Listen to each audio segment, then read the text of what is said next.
Você conhece os seus direitos e deveres como consumidor? Pois é, nesta semana o Saber Direito te ensina tudo sobre o tema. O advogado e professor Walter Moura fala no curso sobre relação de consumo e mercado, conceitos de consumidor e fornecedor e ainda a proteção contratual no Código de Defesa do Consumidor. Como preservar essas garantias na prática? Olá, vamos para a nossa quarta aula, que é sobre direito contratual e a proteção e defesa do consumidor. A gente já viu nas três primeiras aulas como é que se posiciona a defesa do consumidor, como é que foi o movimento de defesa do consumidor e a economia, a construção do conceito de consumidor e de fornecedor, ou seja, a nova formatação das relações de consumo, principalmente depois da Constituição Federal e da Lei 8.078, que esse ano de 2015 completa 25 anos. Depois a gente viu a proteção do consumidor contra as práticas comerciais abusivas, a teoria do abuso de direito, e agora a gente vai ver como é que se deu uma das principais, um dos principais pontos de proteção de defesa do consumidor, que é no âmbito do direito contratual. O direito contratual, classicamente, ele é concebido na economia oitocentista europeia, principalmente quando o capitalismo começa a se desenvolver de modo mais avançado pós-feudalismo. Nós temos um direito que vai proteger o indivíduo contra as amarras do Estado.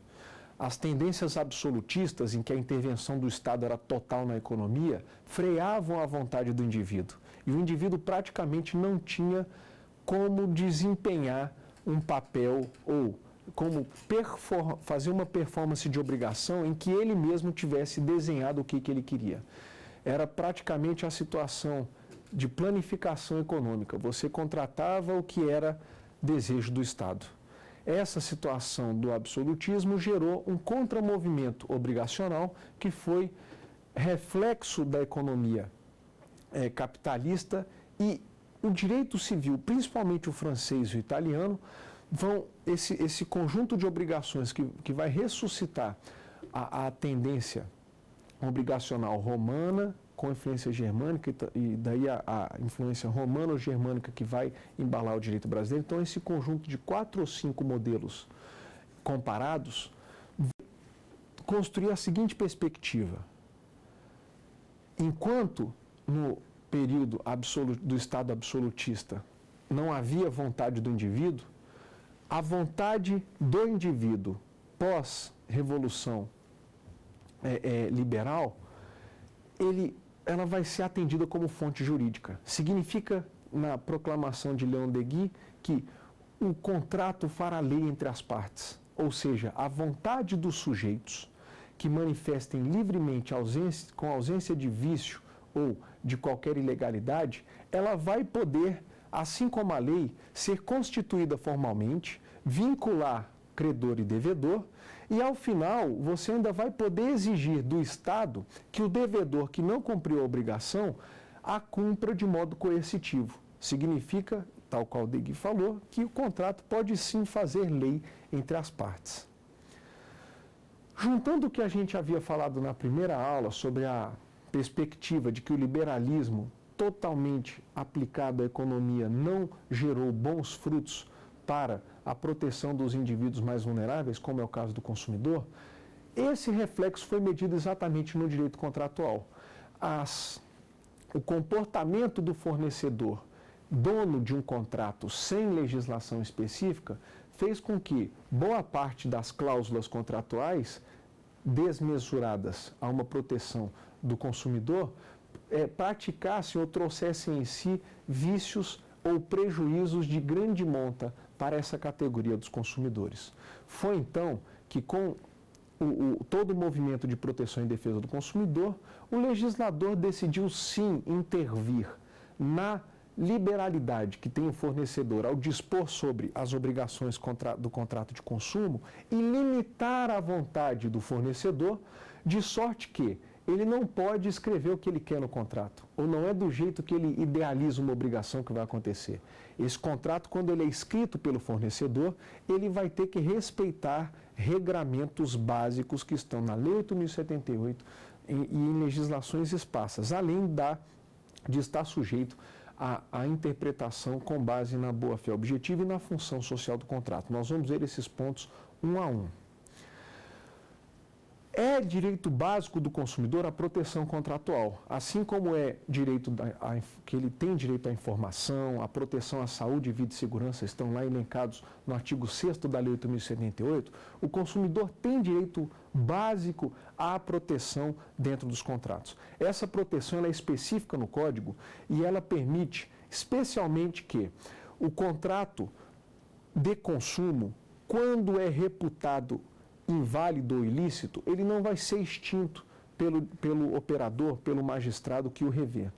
Ele vai poder ser modificado, ou seja, você mantém a essência da obrigação em cumprimento e você pode, a depender do caso, não extinguir o contrato por uma existência de nulidade, mas especificamente modificar as cláusulas que eventualmente estejam em dissenso da legislação, permitindo, por exemplo, que um consumidor possa discutir uma revisão de contrato de plano de saúde e, durante a medida judicial em que ele revisa esse contrato, o contrato continua válido, ou seja, ele continua com a cobertura contratual vigorante se acontecer um evento de doença ou a necessidade de uma internação, aquele contrato, mesmo estando discutido judicialmente, ele vai poder gerar seus efeitos. Isso é muito importante, como a gente já viu anteriormente, porque as relações de consumo costumam trazer prestações essenciais. A assistência à saúde é uma prestação essencial à vida do cidadão. Daí porque quando o legislador garante a modificação do contrato sem a sua extinção, você consegue discutir prestações mantendo a essência do contrato vivo, ou seja, o consumidor tendo acesso àquele bem ou serviço é essencial à sua saúde. Um conceito importante para os contratos e a proteção específica do consumidor nessa seara é o conceito de contrato massificado ou contrato por adesão. Esse conceito é muito bem colocado, muito bem trazido por Cláudia Lima Marx nas suas primeiras obras, e uma obra clássica de direito consumidor, que é Contratos no Código de Defesa do Consumidor. E esse conceito ele é bastante importante porque é exatamente na positivação, na instrumentação de uma relação massificada que você vai ter a grande mudança do direito obrigacional, que tem seu ponto alto com a disciplina do Código de Defesa do Consumidor. O que significa isso em termos práticos? Significa que, de fato, antigamente, nas relações clássicas tradicionais, o contrato se resolvia com uma figura de contratante-contratado e um instrumento simples regendo essa obrigação.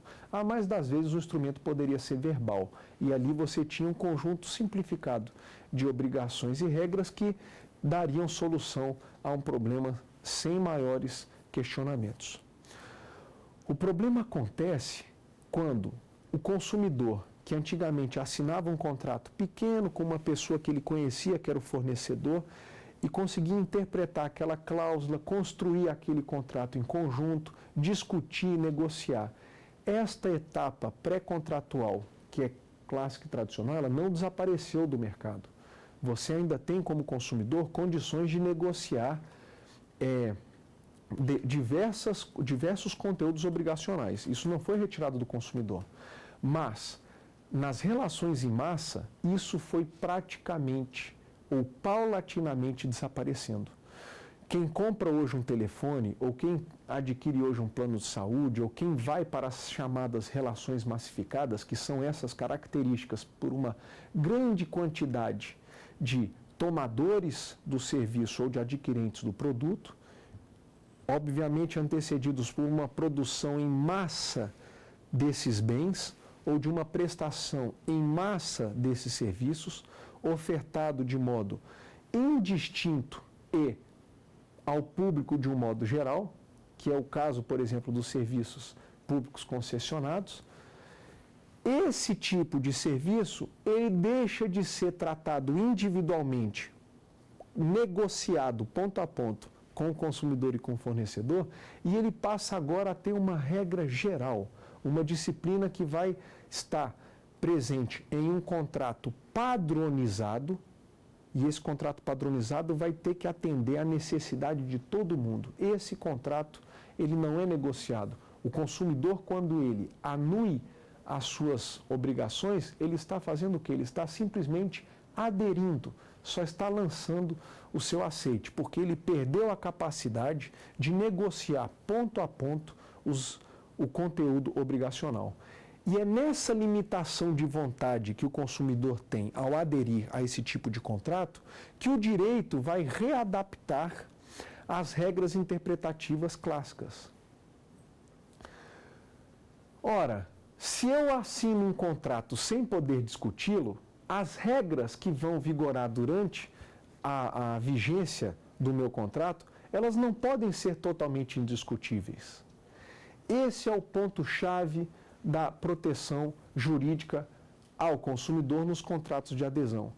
Nas cláusulas de contrato de adesão, em que pese o princípio do pacta sunt servanda ainda ser válido, ou seja, o que está escrito deve ser cumprido, é mais permitido, ou seja, é permitido com maior amplitude ao judiciário intervir nessa obrigação, ou seja, quebrar o contrato, para verificar se aquelas cláusulas pré-estabelecidas fazem realmente sentido ao consumidor. O consumidor confia, contrata e adere, mas se ele se deparar com um prejuízo, com a violação a direito próprio, com uma cláusula ou um defeito oculto no produto ou no serviço ou no próprio contrato que ele não tinha condições de conhecer ao tempo em que aderiu, aí entra o Estado, aí entra a proteção efetiva de todo o aparato de defesa do consumidor para tentar corrigir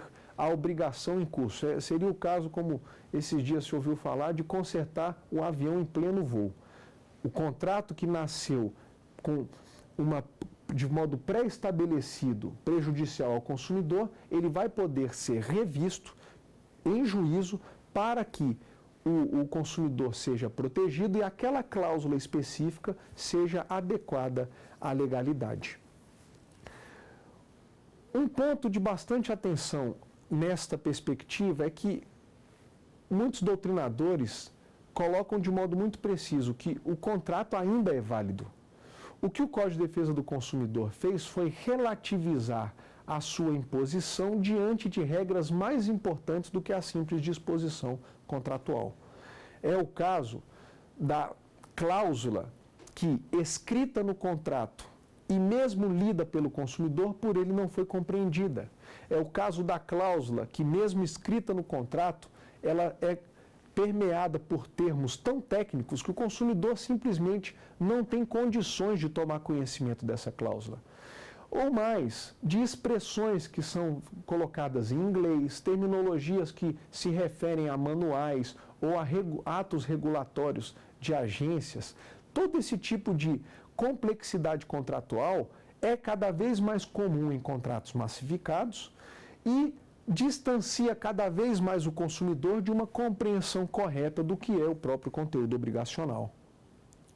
Ora, tempos atrás, o setor bancário pretendeu editar um código de autorregulamentação, que seriam regras próprias para as relações com seus consumidores.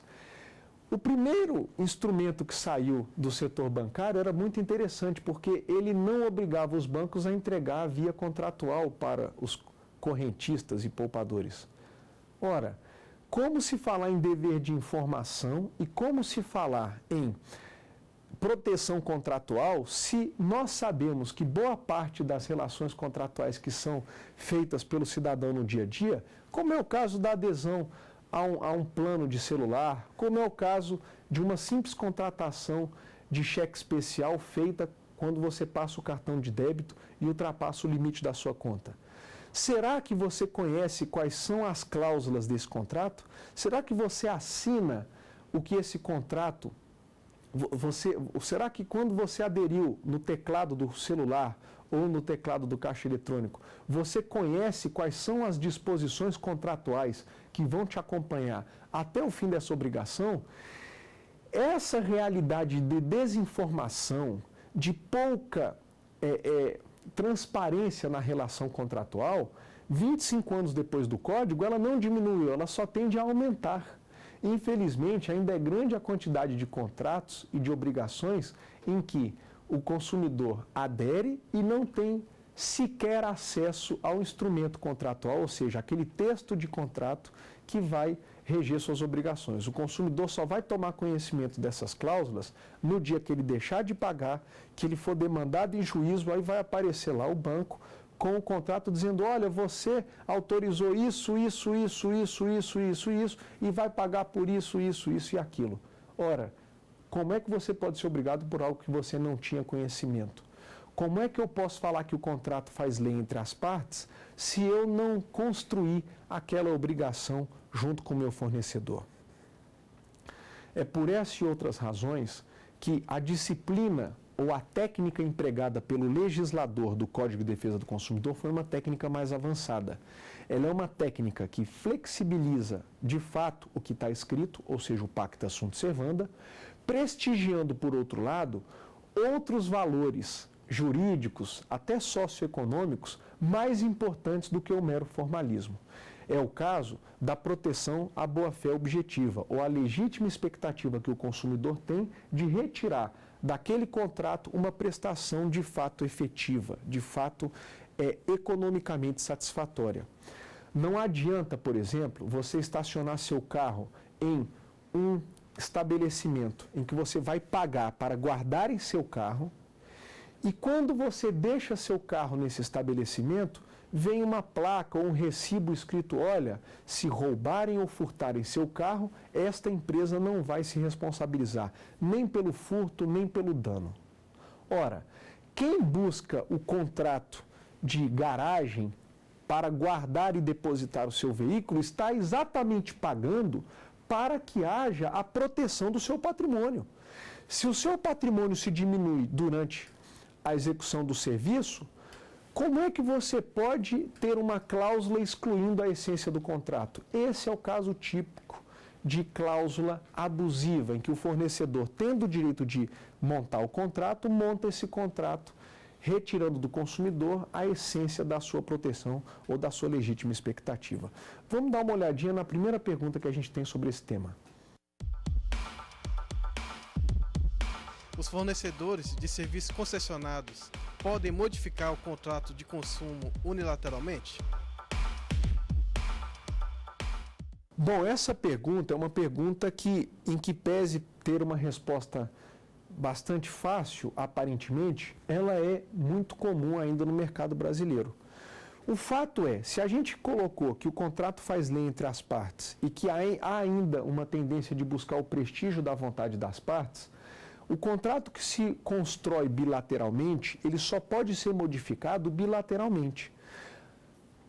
Acontece que no Brasil, boa parte dos serviços concessionados, que são oferecidos aos consumidores mediante prestações em massa, eles são regulados por agências ou por órgãos, como é o caso do Banco Central para os serviços bancários, e esses órgãos autorizam expressamente que o consumidor, sem estar cientificado ou sem estar comunicado, ele tem modificações constantes no seu contrato.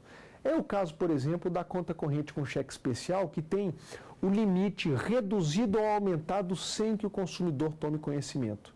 Ou é o caso do bloqueio do seu cartão de crédito sem você ter uma notificação prévia. Ou pior, é o caso do segurado de plano de saúde que só descobre que não está em situação regular depois que dá entrada para uma internação. Estas notícias, essas novidades indesejáveis, elas constituem modificações obrigacionais.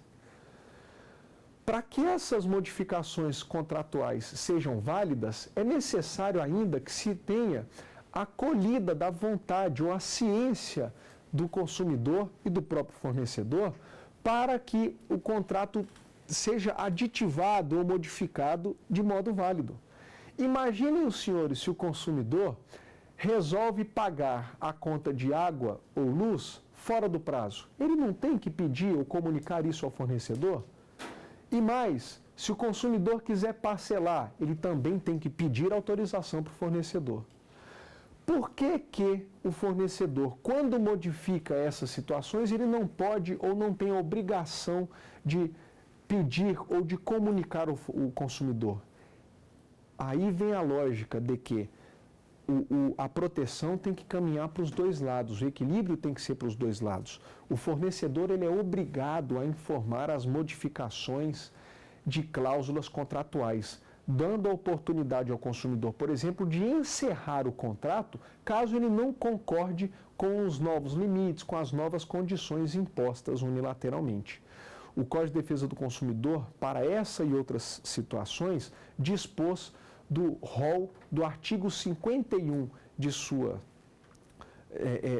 do seu artigo 51 para taxar de nulas enquanto abusivas cláusulas contratuais que contrariassem a boa-fé objetiva, os regramentos do Código, além do rol exemplificativo de cláusulas que estão dispostas no artigo 51.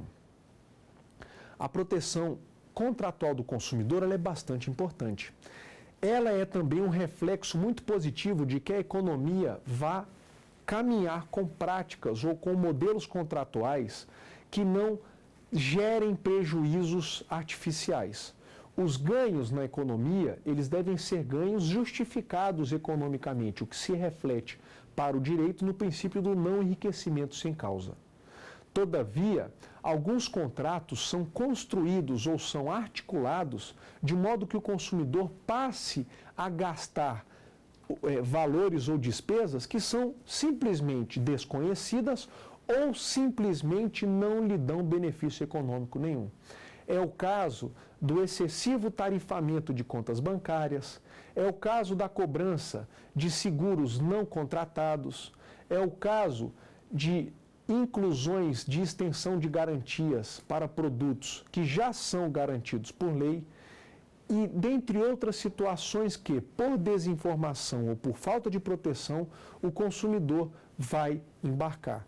Essas são situações useiras e vezeiras em PROCONs de todo o país, são situações que os juizados estão se deparando, mas que se resolvem juridicamente com a solução de que, em havendo violação à norma do Código ou à boa-fé do consumidor, esta cláusula vai ser anulada e será restabelecida a situação anterior, indenizando o fornecedor aos prejuízos que o consumidor tiver indevidamente experimentado.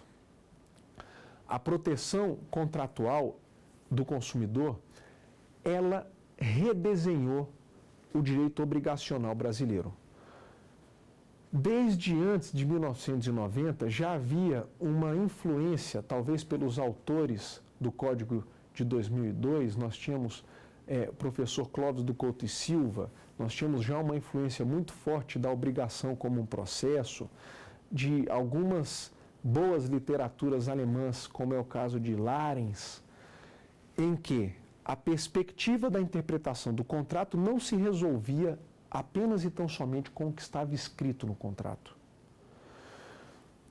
A flexibilização da escrita contratual foi um avanço, uma transformação positiva na perspectiva do chamado novo direito obrigacional ou direito obrigacional moderno, que para alguns é pós-moderno. O eixo interpretativo das obrigações deixa de ser o patrimônio, deixa de ser a forma externa do contrato e passa a ser o indivíduo, passa a ser a necessidade, aquela unidade lógica e humana que contratou com determinado fornecedor. Por extensão, além do consumidor, você tem a ideia de proteção à sua família, à subsistência de menores, de dependentes, à situação de um sujeito que esteja na melhor idade, que é a proteção aos hipervulneráveis, que é o caso do idoso para as relações muito complexas tecnológicas, que é o caso da criança para todo e qualquer evento de consumo, que é o caso de pessoas portadoras de limitações cognitivas ou de necessidades especiais que não podem ser tratadas de igual para igual contratarem determinados tipos de produtos e serviços. Essa perspectiva de identificar quem é quem e tratar essas pessoas de modo diferenciado, ou seja, colocando em pé de igualdade os que estão subjugados a uma condição pior, é a marca do novo direito obrigacional. E o Código de Defesa do Consumidor foi o fator propulsor dessa nova teoria obrigacional. Justificar nos dias de hoje a teoria do pacta sunt servanda, ou de que o contrato é um núcleo com a finalidade estritamente econômica, é bastante importante para o Brasil que busca crescimento, isso é fato. Quem faz investimentos no setor privado precisa ter retorno. Quem investe em determinada atividade econômica desenha um determinado formato de contrato e, com base nesse contrato, espera ter o retorno do capital investido.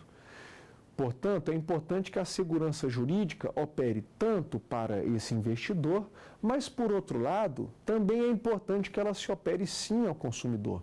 O consumidor, da mesma forma que o fornecedor, em que pese estar no campo individual e microeconômico, ele também investe boa parte do seu patrimônio quando ele adquire um imóvel. É a vida inteira de uma poupança. Ou quando ele gasta uma fortuna, porque estamos no país dos carros com os maiores preços, o dólar está muito alto. Quando o brasileiro investe parte do seu patrimônio em determinado produto ou serviço, ele também tem direito à mesma proteção e à mesma segurança jurídica.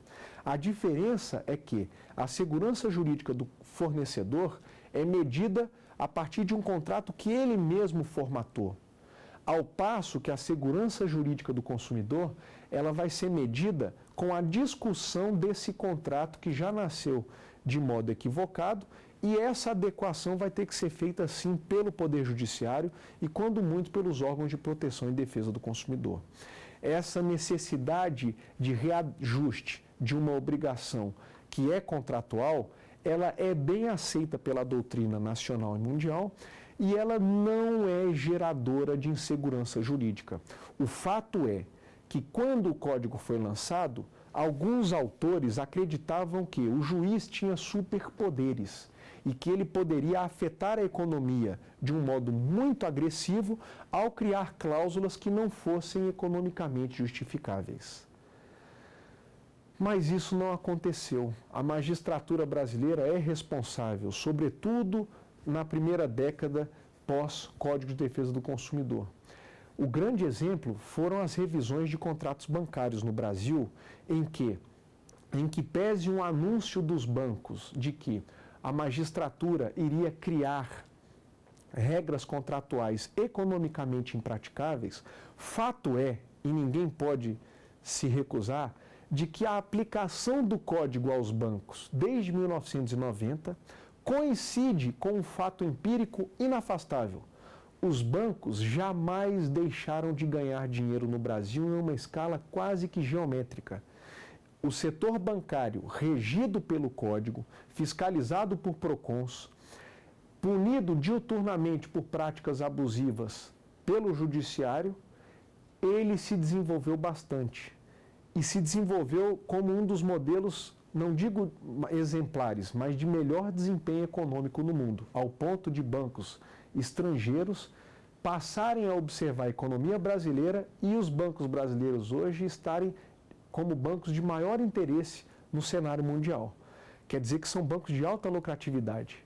Então, se os bancos recepcionaram a aplicação do Código, são julgados e condenados todo dia e têm esse grande desempenho econômico, o que dizer então do modelo contratual do Código? Ele é um modelo que não é economicamente insustentável. Ele é um modelo sustentável que gerou eficiência e ganho para a economia. O exemplo é o bancário e de outros setores que cresceram sim com a proteção efetiva e contratual do consumidor. O mecanismo de proteção contratual ao consumidor, ele não se resume exclusivamente à modificação das cláusulas que tenham eventuais ilegalidades ou à conservação desses contratos, ou pura e simplesmente ao rol do artigo 51 e a mera aproximação de nulidade. Há N outros mecanismos que foram bem trabalhados pelo Código de Defesa do Consumidor e pela própria doutrina e agora também pela jurisprudência, com algumas exceções.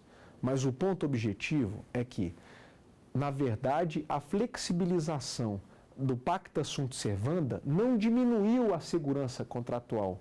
Ela reconstrói uma tendência de buscar no contrato a proteção à intenção do sujeito. Mas qual sujeito? O vulnerável, o consumidor que não teve condições de buscar, de construir aquela obrigação que ele vai pagar tanto por quanto pelo produto e pelo serviço. Se ele vai pagar direitinho, nada obsta que, num eventual desentendimento ou incompreensão daquela cláusula, ele venha a necessitar da proteção judicial para recompor a sua posição contratual. Então vamos dar uma olhada numa pergunta que tem sobre esse tema. Por que só os contratos bancários é vedado ao juiz de uma revisional declarar nulidade de cláusula de ofício? Bom, essa pergunta ela deve ter sido feita com base na súmula do STJ que impede o magistrado, em uma ação revisional de contratos bancários, de anular de ofício, ou seja, sem o pedido da parte, uma determinada cláusula que ele sabe que é ilícita. Esta súmula ela é bastante contestada. Ela praticamente não teve nenhuma aceitação na doutrina, em que pese a doutrina ter que respeitar as decisões judiciais, ela não isenta a jurisprudência de críticas. É bastante compreensível que o judiciário tenha jurisprudência tendente a dar aos bancos segurança nas suas operações creditícias. Um dos exemplos, como a gente havia falado, é esta perspectiva de que o juiz não pode intervir muito em contratos bancários porque ele acaba afetando a economia. Isso é apenas um ponto de vista, mas não é uma realidade.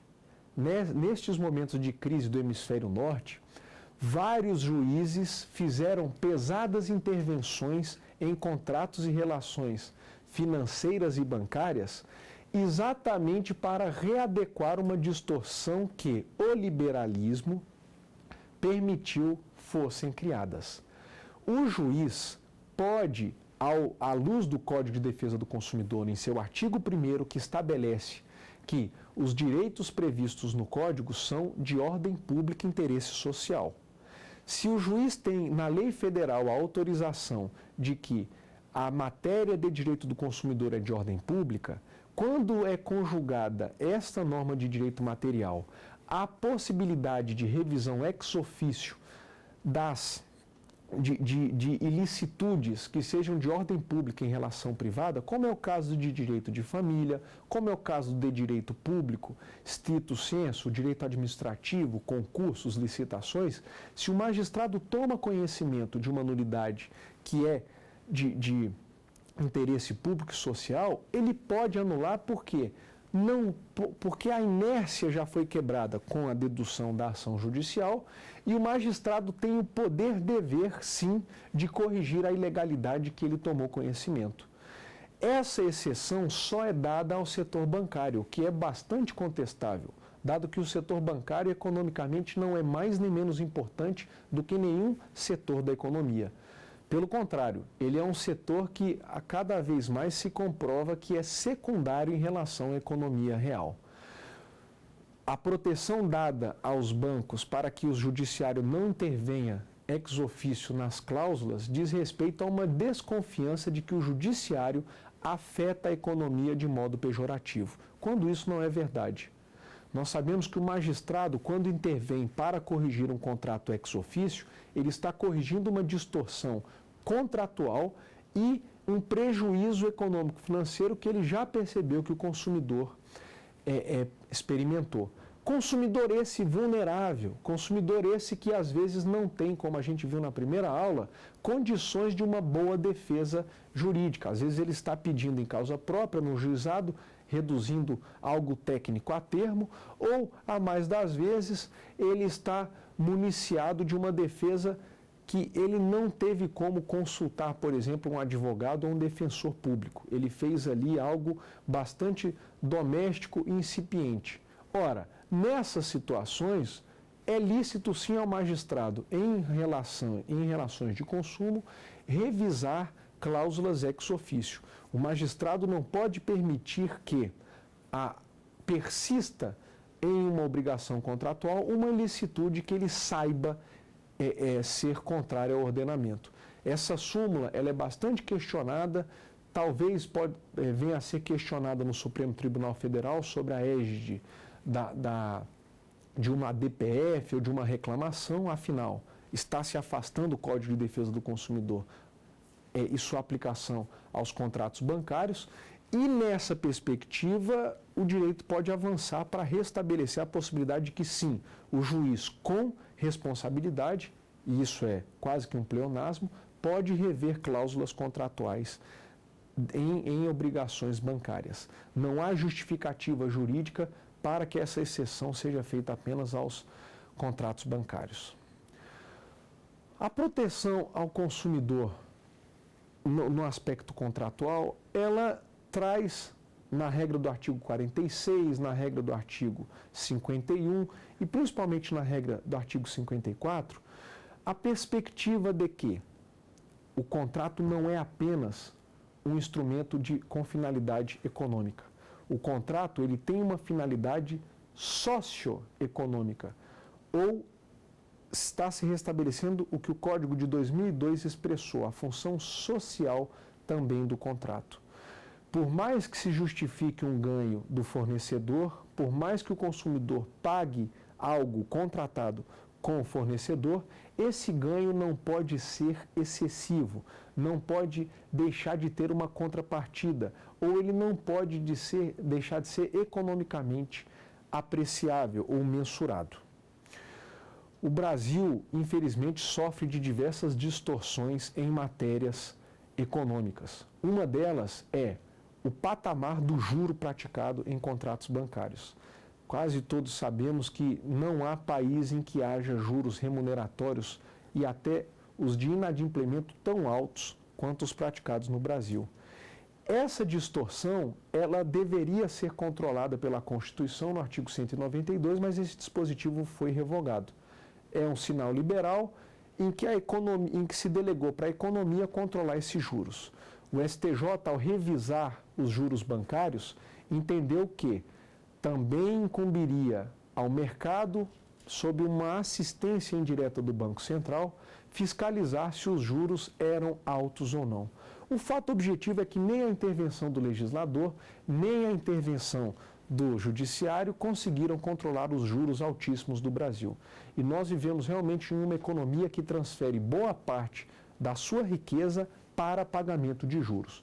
Um exemplo categórico é o sujeito que compra um carro, um veículo de 20 mil, 22 mil ou 23 mil reais, ele, ao parcelar esse veículo em 5 anos, ele paga o veículo uma vez e, a título de juro, ele transfere para o setor financeiro praticamente o mesmo valor do carro. Ele conseguiria comprar outro carro porque no final das 60, 70 parcelas ele vai pagar 40 ou até 50 mil reais. Isso se o contrato não for inadimplido. Se o contrato tiver atraso nas parcelas, esse valor pode galopar, acredite ou não, para dívidas de 80 a 100 mil reais, de um bem que foi pago por 20 mil reais. Essa distorção econômica, ela não se justifica existir até os dias de hoje, se nós já temos uma economia com a unidade monetária equilibrada de certa forma na inflação, em que pese o ano de 2014 e 2015. Não se justifica se nós temos mecanismos contratuais de garantia, como a propriedade fiduciária, a alienação fiduciária, os mecanismos de leasing. Nós temos um judiciário bastante operante para fazer buscas e apreensão. Temos um sistema de controle cartorário da propriedade. Esse custo da operação bancária, por exemplo, para um financiamento de automóvel, ele simplesmente não se justifica mais. Quando mais se nós formos observar o famoso contrato consignado, em que a parcela já está paga na fonte de vencimento do consumidor. Como praticar um juro tão alto? Essa é uma pergunta que fica para quem estuda esse tema. Ela é uma pergunta não só para quem estuda direito, mas também quem estuda economia, quem estuda administração. É simplesmente inexplicável. 25 anos depois do Código, um direito declaradamente de proteção ao consumidor, mas que tem uma economia que simplesmente aniquila a possibilidade do consumidor fazer poupança no Brasil. Mas o ponto-chave, depois que a gente descobre que o Código não foi um instrumento eficaz para poder controlar abusos em determinados setores do mercado, diz respeito ao lado totalmente positivo do Código. Existe sim a fixação de um patamar doutrinário e jurisprudencial de que um fornecedor não está liberado para escrever o que quer no contrato. Existe um problema também na distorção da jurisprudência bancária no Brasil. Recentemente, de 2012 para cá, especialmente no Superior Tribunal de Justiça, cláusulas como a comissão de permanência, como a aplicação de multa ou de taxas de abertura e fechamento de crédito, têm sido mantidas pelo Superior Tribunal de Justiça tão somente com a alegação de que, se esse juro ou esta multa ou esta taxa estava escrita no contrato e o consumidor assinou o contrato, então ela vai poder ser exigida acaso ocorra inadimplemento ou evento ensejador da multa. Esse entendimento de que vale o que está escrito e não vale o que está intencionado é uma volta ao pacta sunt servanda clássico liberal. É um retorno às origens, aí sim agora flexibilizando o direito do consumidor. Quando o judiciário dá a possibilidade de que seja mantida uma cláusula que contém internamente um desequilíbrio econômico congênito, ou seja, um enriquecimento sem causa, é o caso daquela taxa de encerramento da conta corrente, ou da conta bancária, ou da relação com o banco. Se você está encerrando uma conta com o banco, você não tem que pagar nada a não ser deixar a conta em dia e ponto final. Ah, mas pode existir um custo administrativo. Esse custo é desconhecido e já houve o tarifamento durante anos, enquanto você manteve aquela conta. Esse tipo de tarifamento ou de cobranças acessórias ao contrato bancário são típicas situações em que, mesmo escritas no contrato, o Código impede a cobrança desses valores que não são da essência da obrigação. Daí porque existem distorções categóricas de que o banco que empresta dinheiro ou guarda dinheiro no contrato de empréstimo ou no contrato de poupança, ele fatura cada vez mais com tarifa e cada vez menos com juro. Ou seja, são serviços que a gente não sabe para que serve e paga, mas que estão sendo remunerados e muitas das vezes sem o consumidor saber. Daí porque boa parte do PIB realmente é transferido para o setor financeiro com práticas contratuais bancárias que os mesmos grupos econômicos não fazem no exterior. Existem bancos que operam no Brasil e aqui praticam determinados modelos contratuais que fora do Brasil, principalmente países desenvolvidos, são impedidos de fazer por rigor da lei. Nós vamos para uma terceira pergunta, vamos ver o que ela diz. Os contratos da internet valem como contratos escritos ou há diferença? Dentro da perspectiva de que as relações contratuais estão avançadas e estão massificadas, não fosse apenas a massificação, ainda tem um problema maior, que é o problema da desmaterialização do contrato. Se a gente já viu que o contrato não é entregue ao consumidor, ele não consegue ler todo o contrato, quem dirá agora que o contrato é uma ferramenta virtual e você às vezes nem vai ter acesso a um pedacinho de papel para poder ler e saber o que você contratou e o que você não contratou. Essa é a realidade do chamado comércio eletrônico ou da chamada virtualização das relações obrigacionais. Hoje é possível que você contrate quase todos os tipos de produtos e serviços pela internet, a mais das vezes fora da sua cidade, sem ir a um estabelecimento comercial. para todos os tipos de produtos e serviços, desde carro até comida, desde viagens até um evento de grande magnitude, você pode contratar tudo hoje sem apertar a mão do vendedor, sem assinar numa folha de papel e manusear o que você está adquirindo. Esse novo paradigma das relações virtuais ou do comércio eletrônico, eles não fizeram desaparecer com as regras contratuais clássicas. O código, quando foi criado, não tinha ainda a internet com essa pujança que nós temos hoje. Mas as regras que são aplicadas desde 1990 até hoje, que são regras, por exemplo, do direito de arrependimento que o consumidor tem quando não compra no estabelecimento comercial, que está dentro do código e permite que, se eu comprar algo pela internet, quando chegar em casa eu tenho 7 dias para poder devolver, caso eu não confirme no meu contato pessoal e visual que aquele produto tem aquelas características que eu gostaria. Esse é um exemplo de norma que está bastante aproveitada no comércio eletrônico. O comércio eletrônico, então, ele é apenas uma nova forma de contratar que não exige normas especiais, mas ele carrega para si todas as regras que o código já admitia.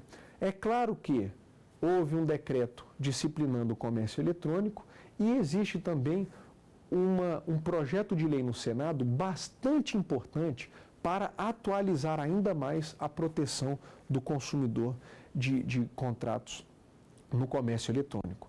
A proteção do comércio eletrônico também é trabalhada de modo internacional, porque nós sabemos que o comprador, consumidor e o fornecedor, que é o vendedor, podem não estar localizados no mesmo país. E daí vem a grande discussão, qual é a legislação que vai ser aplicável à espécie? Um novo projeto de lei que busca apenas atualizar e não reformar o Código de Defesa do Consumidor, trabalha com essa e outras dimensões, a exemplo, por exemplo, de questões logísticas, de prazo de entrega, documentação. Esse é um passo que a gente ainda vai ver na próxima aula. O ponto, talvez, que o código tenha mais se avançado quando ele garante que o consumidor tenha a possibilidade de rever o contrato a qualquer tempo, é a segurança. O consumidor passou a antecipar as suas decisões de contratação com base na certeza de que, se algo der errado, ele vai poder buscar os seus direitos. Existem duas dimensões para esse novo fenômeno. A primeira, de sujeitos que interpretam esse fato de modo muito conservador, dizendo, olha, o consumidor, se não leu antes de assinar o contrato, não deve ter proteção posterior, porque ele deveria ter avaliado melhor a sua escolha. Se assinou, o contrato vai ser válido, não deve haver revisão. Essa é uma visão que não condiz com a realidade do consumidor ou com a condição socioeconômica ou até conjuntural em que o consumidor assina os contratos.